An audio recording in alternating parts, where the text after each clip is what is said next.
Samantala, kinansila ni Pangulong Bongbong Marcos ang pagdalo sa Presidential Luncheon ng Foreign Correspondents Association of the Philippines o FOCAP sa Makati ngayong Martes para tutukan ang sitwasyon sa EDSA kung saan nagpapatuloy ang malawakang rally. Magbabalita si Mobile Journal Julie Baiza. Julie.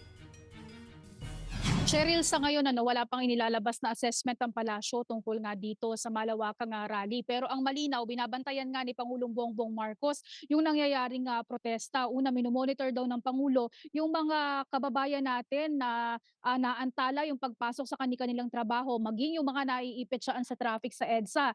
Hindi nga lang sila yung apektado. Ang Pangulo nag-adjust rin ng kanyang schedule of activities kanina umaga. Hindi dinaluhan ng Pangulo yung inauguration ng Marine Cleanup Vessel sa Manila Bay Project. Ngayon sanang 12:00 ng tanghali yung presidential luncheon kasama ang FOCA, pero kinansela na rin yung pagdalo ni PBBM. Ang inaabangan pa natin, Cheryl, kung kumusta yung magiging biyahe ng Pangulo, kung ano na yung update dyan. Patungo naman sa Canada kasi tomorrow, bukas sa July 1, nakatakda sana siyang or nakatakda siyang tumulak pa Canada. No? Inaabangan pa natin ano yung magiging anunsyo ng palasyo. Sa mga tanong naman kung kumusta yung seguridad dito sa loob ng Malacanang, 2 gate na yung nakasarado mula sa dati kasi 3 gate yung maaaring o yung bukas for traffic o maaaring gamitin ng mga motoristang pumapasok. Ngayon, isa na lamang. Mahigpit din yung pagche-check sa mga pumapasok dito. Ang standard na pagtatanong anong building yung pupuntahan mo at dapat nakababa lamang yung bintana ng isang sakyan para makita kung sino yung nasa loob, kung ano ba